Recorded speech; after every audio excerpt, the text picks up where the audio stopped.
ಅದರಿಂದ ಅಧ್ಯಕ್ಷರೇ, ಇವತ್ತು ನಾನು ಕೆಲವು ವಿಷಯಗಳನ್ನು ಏನು ಹೇಳಬೇಕು ಅಂತ ಇದ್ದೇನೆ, ಇದನ್ನು ಟೀಕೆಗೋಸ್ಕರಲೂ ನಾನು ಹೇಳಲ್ಲ, ಇದನ್ನು ಕ್ರೀಡಾ ಮನೋಭಾವದಲ್ಲಿ ಸ್ವೀಕಾರ ಮಾಡ್ಕೊಳ್ಳಿ ಅಂತಕ್ಕಂಥದ್ದನ್ನು ಈ ಸಂದರ್ಭದಲ್ಲಿ ಹೇಳ್ತೀನಿ. ಇಲ್ಲಿ ಅಧ್ಯಕ್ಷರೇ, 135 ಸೀಟ್ ಗೆದ್ದು 7 ಕೋಟಿ ಜನರ ಬದುಕಿನಲ್ಲಿ ಹೊಸ ಗಾಳಿ ಬೀಸ್ತಾ ಇದೆ ಅಂತೇಳಿ ರಾಜ್ಯಪಾಲರ ಭಾಷಣದಲ್ಲಿ ಗ್ಯಾರಂಟಿಗಳಿಂದ ಕ್ರಾಂತಿಯಾಗಿದೆ ಅಂತಕ್ಕಂಥದ್ದನ್ನು ಹೇಳ್ಕೊಂಡಿದ್ದಾರೆ ಅಧ್ಯಕ್ಷ. ಇದು ಒಂದು ಭಾಗ ಇರಲಿ. ನಮ್ಮ ರಾಯರೆಡ್ಡಿ ಅವರು ಮೊನ್ನೆಯಲ್ಲೂ ಹೇಳಿಕೆ ಕೊಟ್ಟವ್ರೆ, ಈಗ ಎಕನಾಮಿಕ್ ಅಡ್ವೈಸರ್. ಈ ಗ್ಯಾರಂಟಿಗಳನ್ನು ನಾವು ಕೊಡ್ಲಿಕ್ಕೆ ಹೋಗಿ ಇದಕ್ಕೆ ದುಡ್ಡು ಹೊಂದಿಸ್ಲಿಕ್ಕೆ ಹೋಗಿ ಹಣದ ಆರ್ಥಿಕ ಪರಿಸ್ಥಿತಿಗಳು ಎಲ್ಲ ಸ್ವಲ್ಪ ಎಡವಟ್ಟಾಗ್ತಾ ಇದೆ, ಅಭಿವೃದ್ಧಿ ಆಗ್ತಿಲ್ಲ ಅಂತೇಳಿ. ಇನ್ನು ಇನ್ನೊಬ್ಬ ಮಂತ್ರಿಗಳು ಮೊನ್ನೆ ತಾನೇ ಏನು ಹೇಳವ್ರೆ, ಬರೀ ಗ್ಯಾರಂಟಿ ಹೆಸರಲ್ಲಿ ಹೋದರೆ ನಾವು ಚುನಾವಣೆ ಗೆಲ್ಲಕ್ಕಾಗಲ್ಲ ಅಂತ ಹೇಳೋರು ಮೊನ್ನೆ ಒಬ್ಬರು ಮಂತ್ರಿ. ಇನ್ನೊಬ್ಬರು ಮಂತ್ರಿಗಳು ಹೇಳ್ತಾರೆ, ಚುನಾವಣೆ ಟೈಮಲ್ಲಿ ಎಲ್ಲ ಪಕ್ಷಗಳು ಎಲ್ಲ ಜನಪ್ರತಿನಿಧಿಗಳು ನಾವು ಮಾತು ಕೊಡ್ತೀವಿ, ಅದೆಲ್ಲ ಮಾಡಲೇಬೇಕಾಯ್ತದ, ಅದು ನೋಡೋಣ ಬಿಡಿ, ಚುನಾವಣೆ ಗಿಮ್ಮಿಕ್ ಇರ್ತದಲ್ಲ ಅಂತ ಹೇಳ್ತಾರೆ. ಇದು ನಾನು ಹೇಳ್ತಿರೋದಲ್ಲ ಅಧ್ಯಕ್ಷರೇ, ಇಲ್ಲಿ ಇತ್ತೀಚೆಗೆ ಮಾಧ್ಯಮದಲ್ಲಿ ಕೆಲವು ಪ್ರತಿಕ್ರಿಯೆಗಳನ್ನು ನಾನು ಹೇಳ್ತಾ ಇದ್ದೇನೆ. ಮಂತ್ರಿಗಳ ಇವತ್ತು ಗ್ಯಾರಂಟಿ ಪ್ರೋಗ್ರಾಮ್ಗಳು ಅದರಿಂದ ನಾವು ಚುನಾವಣೆ ಗೆಲ್ಲಕ್ಕಾಗಲ್ಲ ಅಂತೇಳಿ ಇತ್ತೀಚೆಗೆ ಒಬ್ಬರು ಮಂತ್ರಿಗಳು ಹೇಳಿದ್ದು ನೋಡಿದೆ. ಇದೆಲ್ಲ ಒಂದು ಭಾಗ ಅಧ್ಯಕ್ಷರೇ. ಆಮೇಲೆ ಹೇಳ್ತೀರಿ ಅಸಮಾನತೆ ನಿವಾರಣೆಗೆ ಅಭಿವೃದ್ಧಿ ಪಥ, ಕರ್ನಾಟಕ ಮಾದರಿ, ಇದೆಲ್ಲ ಹೇಳ್ಕೊಂಡಿದ್ದೀರಿ ಅಧ್ಯಕ್ಷರೇ. ಇನ್ನು ಕಾನೂನು ವ್ಯವಸ್ಥೆಗಳು, ಇದೆಲ್ಲ ಚರ್ಚೆಗಳೇನಾಗಿದೆ.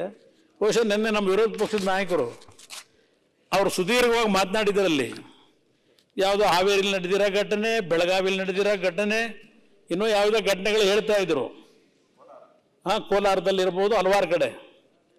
ಅಧ್ಯಕ್ಷರೇ, ಇವತ್ತು ನಾವು ನಮ್ಮ ಮಾಧ್ಯಮದ ಹಲವಾರು ಟಿವಿಗಳಲ್ಲಿ ರಾತ್ರಿ 9:30 10 ಗಂಟೆಗೆ ಅದೆಂಥದ್ದು ಕ್ರೈಮ್ ಚಾನಲ್ ಅಂತ ಬರ್ತದೆ, ಕ್ರೈಮ್ ಚಾನಲ್ ಅಂತ ತೋರಿಸ್ತಾರೆ. ಯಾವುದೋ ಕೊಲೆಗಳಾಗಿದ್ದು ಕೆಲವೆಲ್ಲ ಒಂದು ಕಾನೂನು ಬಾಹಿರುವಂಥ ಘಟನೆಗಳ ಬಗ್ಗೆ ಕ್ರೈಮ್ ನ್ಯೂಸ್. ಈಗ ಅಧ್ಯಕ್ಷರೇ 9:30 ಬರೋದಲ್ಲ, 9:30 10 ಗಂಟೆಗೆ. ಈಗ ಬೆಳಗ್ಗೆ ಟಿವಿ ಹಾಕಿದ್ರೂ ಕ್ರೈಮ್ ನ್ಯೂಸ್ ಬರ್ತಾ ಇರ್ತದೆ. ನಾನು ನಿನ್ನೆ ಮನೇಲಿ ಆರೋಗ್ಯ ಸಮಸ್ಯೆಯಿಂದ ಸದನದಲ್ಲಿ ಏನು ನಡೀತಿದೆ ಅಂತೇಳಿ ಮನೆಯಲ್ಲ ಮಲಕೊಂಡು ಟಿವಿ ನೋಡ್ತಿದ್ದಾಗ ಮಧ್ಯಾಹ್ನ 1 ಗಂಟೆನಲ್ಲಿ ಒಂದು ಚಾನಲ್ನಲ್ಲಿ 4 ಸುದ್ದಿ ಬರ್ತವೆ ಅಧ್ಯಕ್ಷರೇ. 4 ಸುದ್ದಿಗಳು ಯಾವುದೋ ಅವರವರ ಹಲವಾರು ರೀತಿಯ ಕಾನೂನು ಬಾಹಿರುವಂಥ ಸಮಸ್ಯೆಗಳಿಂದ ಕೊಲೆ ಆದಂಥ ಘಟನೆಗಳೇ ತೋರಿಸ್ತಾರೆ. ಮಧ್ಯಾಹ್ನ 1 ಗಂಟೆಯಲ್ಲಿ ಟಿವಿ ಆನ್ ಮಾಡಿದ್ರೆ ಪ್ರೈಮ್ ನ್ಯೂಸಲ್ಲಿ. ಈ ಕ್ರೈಮ್ ನ್ಯೂಸ್ ಆಗಿ ಪ್ರೈಮ್ ನ್ಯೂಸ್ಗಳು ಪ್ರೈಮ್ ನ್ಯೂಸ್ ಆಗೋದೇವೆ. ಈಗ ಆ ಪರಿಸ್ಥಿತಿ ಇವತ್ತು ಕಾಣ್ತಾ ಇದ್ದೇವೆ. ಅದಕ್ಕೆ ನೀವು ಕಾರಣ ಅಂತ ಹೇಳಲ್ಲ, ವ್ಯವಸ್ಥೆಗಳು ಯಾವ ರೀತಿ ಹೋಗ್ತಾ ಇದೆ, ನಮ್ಮ ಜವಾಬ್ದಾರಿ ಏನು. ನಿಮ್ಮ ಕಾಲದಲ್ಲಿ ಇರಲಿಲ್ವ ಅಂತ ಹೇಳ್ಬೋದು. ಆಯ್ತಪ್ಪ, ನಮ್ಮ ಕಾಲದಲ್ಲಿ ಇದ್ದಿದ್ದಕ್ಕೆ ಅವತ್ತು ಇವ್ರನ್ನೆಲ್ಲ ಇಲ್ಲಿ ಕೂರ್ಸವ್ರೆ, ನಮ್ಮನ್ನು ಇಲ್ಲಿ ಕೂರ್ಸವ್ರೆ. ನೀವು ಸರಿಪಡಿಸೋದಕ್ಕೆ ನಿಮಗೆ ಕೊಟ್ಟವ್ರೆ. ನೀವು ಹೇಳಿದಿರಿ ಹಲವಾರು ಜನರ ಕನಸನ್ನು ಕಟ್ಟಲಿಕ್ಕೆ ಕನಸು ಹೊತ್ಕೊಂಡು ಬಂದಿದ್ದೀವಿ ಅಂತೇಳಿ. ಆ ಕನಸು ಜನಗಳ ಕನಸು ನನಸು ಮಾಡಿ ಅಂತಕ್ಕಂಥದ್ದು ನನ್ನ ಮನವಿ ನಿಮಗೆ ಅಧ್ಯಕ್ಷರೇ. ಇಲ್ಲಿ ನಾನು ಮುಖ್ಯಮಂತ್ರಿಗಳದ್ದು ಒಂದು ಹೇಳಿಕೆ ನೋಡಿದೆ. ಈ ಕೇಂದ್ರ ಸರ್ಕಾರದ ಒಂದು ಆರ್ಥಿಕ ನಿಲುವುಗಳಿಂದ ಇವತ್ತೇನೋ ಒಂದು ಕಡೆ ಕೇಂದ್ರದಲ್ಲಿ ಪ್ರಧಾನಮಂತ್ರಿಗಳು 5 ಟ್ರಿಲಿಯನ್ ಗುರಿ ನಾವು ಮುಟ್ಟಬೇಕು ಡಾಲರ್ನ ಅಂತೇಳಿ ಅವರೊಂದು ಕಡೆ ಪ್ರತಿನಿತ್ಯ ಹೇಳ್ತಾರೆ. ಇನ್ನೊಂದು ಕಡೆ ನಮ್ಮ ಮುಖ್ಯಮಂತ್ರಿಗಳು ಮೊನ್ನೆ ಎಲ್ಲ ಒಂದು ಹೇಳಿಕೆ ಕೊಟ್ಟಿದ್ದು ನೋಡಿದೆ.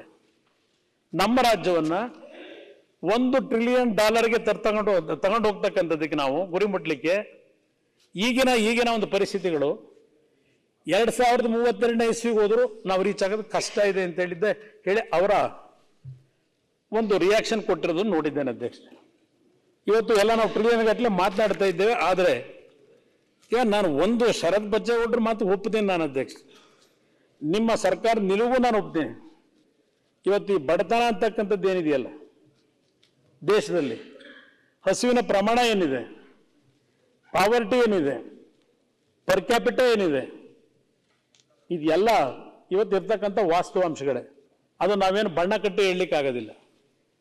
ಇವತ್ತು ಈ ದೇಶದ ಸಂಪತ್ತು ಒಂದು 10% ಜನ 60 ದೇಶದ GDP ಏನಿದೆ ಪರ್ಸೆಂಟ್ ಅವ್ರಿಗೆ ಹೋಗ್ತದೆ.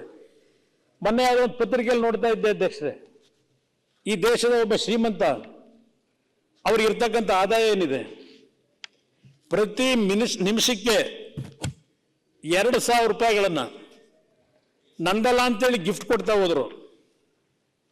2,000 ರೂಪಾಯಿನ ಪ್ರತಿ ನಿಮಿಷಕ್ಕೆ. 6,000 ವರ್ಷಗಳಾದರೂ ಆ ವ್ಯಕ್ತಿಯ ಕುಟುಂಬದ ಹಣ ಕರಗಲ್ಲ. ಇವತ್ತು ನೀವು ಇದೆಲ್ಲ ಯೋಚನೆ ಮಾಡಿನೇ ಮಾಡಿದ್ದೀರಿ ಗ್ಯಾರಂಟಿ ಕಾರ್ಯಕ್ರಮ. ನನಗೆ ಇದಕ್ಕೆ ಈರ್ಷೆ ಇಲ್ಲ, ಅಸೂಯೆನೂ ಇಲ್ಲ, ಅಭಿನಂದಿಸ್ತೀನಿ ನಿಮಗೆ.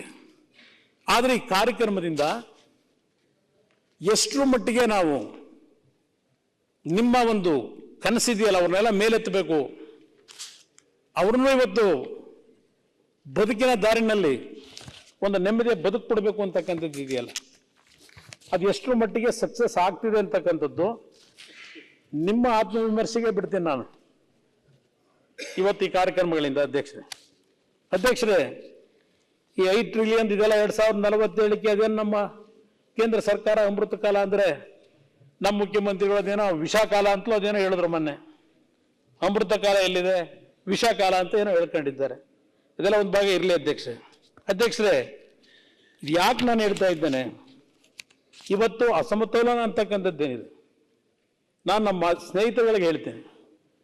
ಇವತ್ತು ಅಧ್ಯಕ್ಷರೇ, ನಾನು ಯಾವಾಗ ನಮ್ಮ ರಾಜ್ಯಕ್ಕೆ ಅನ್ಯಾಯ ಆಗ್ತಿದೆ ಅಂತೇಳಿ ಈಗಿನ ಸರ್ಕಾರದಲ್ಲಿ ಪ್ರತಿದಿನ ನಡೀತಾ ಇದೆ. ಇದು ಅಧ್ಯಕ್ಷರೇ 1952ರ ಫಸ್ಟ್ ಫೈನಾನ್ಸ್ ಕಮಿಷನ್ನ ಮೊದಲನೇ ರಿಪೋರ್ಟ್ ಇದು, 5 ವರ್ಷಕ್ಕೆ. ನಾನು 15ನೇ ಫೈನಾನ್ಸ್ ಕಮಿಷನ್ವರೆಗೆ ಏನು 5 ವರ್ಷದ ಹಣಕಾಸಿನ ನಿರ್ವಹಣೆಗೆ ಈ ಫೈನಾನ್ಸ್ ಕಮಿಷನ್ಗಳನ್ನು ಪ್ರಾರಂಭ ಆಗಿದ್ದು 52ರಲ್ಲಿ. ಅಲ್ಲಿಂದ ಇಲ್ಲಿವರೆಗೆ ಏನಿದೆ 15ನೇ ಫೈನಾನ್ಸ್ ಕಮಿಷನ್ವರೆಗೆ ಎಲ್ಲ ತರಿಸ್ಕೊಂಡೆ ಅಧ್ಯಕ್ಷ, ನೋಡೋಣ ಅಂತೇಳಿ. ಸುಮಾರು 2-3 ಸಾವಿರ ಪುಟ ಇದೆ. ಇದು ಯಾವ ರೀತಿ ಪ್ರಾರಂಭ ಆಯಿತು 1952ರಲ್ಲಿ. ಇದು 52ರಲ್ಲಿ ದೇಶಕ್ಕೆ ಸ್ವಾತಂತ್ರ್ಯ ಬಂದ ಮೇಲೆ ಈ ಫೈನಾನ್ಸ್ ಕಮಿಷನ್ ಪ್ರಾರಂಭ ಆಗಿದ್ದು ಒಂದು ಭಾಗ. ಇಲ್ಲಿ ಬ್ರಿಟಿಷ್ನರ ಕಾಲದಲ್ಲಿ ಯಾವ ಪ್ರಾವಿನ್ಷಿಯಲ್ ಅಡ್ಮಿನಿಸ್ಟ್ರೇಷನ್ ಇತ್ತು, ಪ್ರಾವಿನ್ಷಿಯಲ್ ಅಡ್ಮಿನಿಸ್ಟ್ರೇಷನ್ನು 1919ರಲ್ಲಿ ಯಾವ ರೀತಿ ಆರ್ಥಿಕ ನಿರ್ವಹಣೆಯನ್ನು ಮಾಡಬೇಕು ಅಂತ ಹೇಳಿ ಪ್ರಾರಂಭ ಆದಂಥದ್ದು.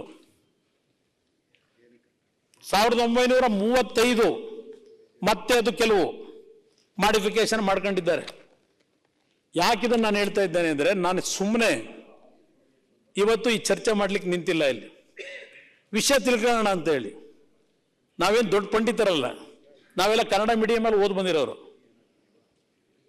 ಇದನ್ನೆಲ್ಲ ನೋಡೋಣ ಅಂತೇಳಿ ಯಾತಕ್ಕೆ ಈ ಥರ ಆಗ್ತಿದೆ ಅಂತೇಳಿ. ನ್ಯೂಸ್ ಫಸ್ಟ್, ನಿರ್ಭೀತಿಯಿಂದ ನಿಮ್ಮ ಪರವಾಗಿ.